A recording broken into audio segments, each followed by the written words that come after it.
लेकिन अगर एक वाक्य में मुझे कहना है तो मैं कहूंगा कि लोग सोचते थे कि हम पास पास है, लेकिन अब दुनिया को स्वीकार करना पड़ेगा हम पास पास भी हैं, साथ साथ भी है।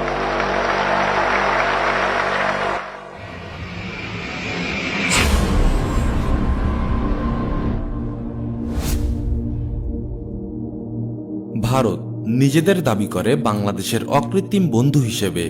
ভারত বাংলাদেশের প্রকৃত বন্ধু এটা প্রচার করতে জোর গলায় প্রচেষ্টা চালায় বাংলাদেশের কিছু বিশেষ মহল।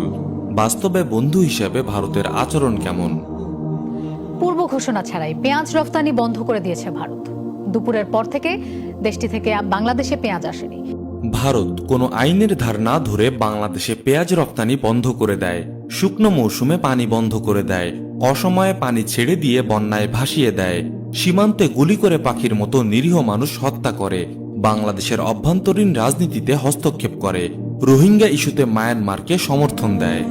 আবার নেয়ার বেলায় দাদাবাবুদের সব চাই, ইলিশ চাই, বন্দর চাই, রাস্তা চাই, রেলপথ চাই, বাংলাদেশের বাজারে ভারতীয়দের চাকরি চাই, আকাশে স্কাই মার্শাল চাই, বাংলাদেশের অভ্যন্তরে ঢুকে মিলিটারি অপারেশন করতে চাই, সব শুধু চাই আর চাই। কিন্তু দেবার বেলায় আমরা ডলার দিয়ে এলসি করেছি, পেঁয়াজ দেয় নাই। ভারত সরকার আমাদেরকে পেঁয়াজের জুস দিছে, জুস যেমন জুস দিছে যে মানুষকে ফ্রি দিল নেছে না।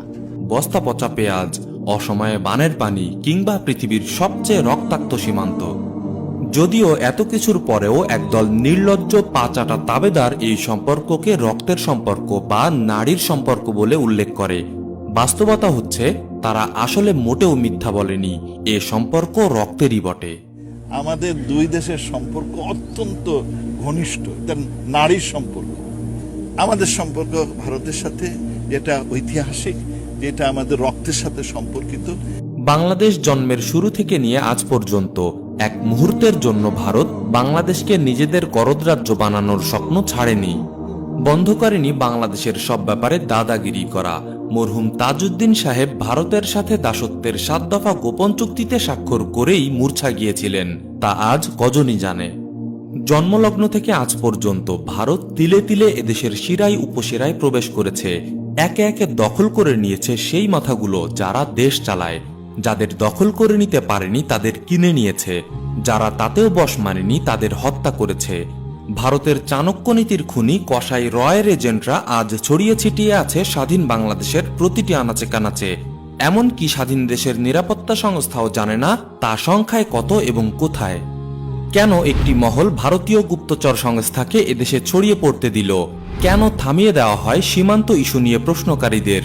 কেন দেশের জনগণের স্বার্থের চেয়েও প্রাধান্য পায় ভারতীয় স্বার্থ? কেন ভারতের জুলুমের সমালোচনা করায় প্রাণ দিতে হয় আবরার ফাহাদদের? দেশের স্বাধীনতা, নিরাপত্তা, স্বার্থের সাথে জড়িত এই বিষয়গুলো আলোচনায় আসে না, আসতে দেওয়া হয় না। ইনশাআল্লাহ আমরা এমন কিছু বিষয় প্রকাশ করতে যাচ্ছি যা বিপুল অর্থ শক্তি খরচ করে ধামাচাপা দেবার চেষ্টা করা হয়েছে। আমরা মুখোশ খুলে দিতে এসেছি চেতনার সবক দেয়া দেশের সাথে গাদ্দারি করা গ্যাংদের। শুরু হচ্ছে আমাদের নতুন সিরিজ, ভারতের আগ্রাসন। প্রিয় দর্শক, আপনার নিজের জন্য, অনাগত সন্তানের ভবিষ্যতের জন্য, আপনার কন্যা আপনার স্ত্রীর সম্মান রক্ষার জন্য, দেশের স্বাধীনতা স্বার্থ রক্ষার জন্য এই তথ্যগুলো জানা জরুরি। যারা এখনো সাবস্ক্রাইব করেননি এখনই সাবস্ক্রাইব করে নেয়ার অনুরোধ। বেল আইকন প্রেস করে নোটিফিকেশন অন করে নিন যেন মিস না হয় তথ্যবহুল পর্বগুলো। প্রিয় দর্শক, সত্য প্রকাশে আপনাদের জন্যই আমাদের পথ চলা। আশা করি আপনাদের পাশেই পাবো।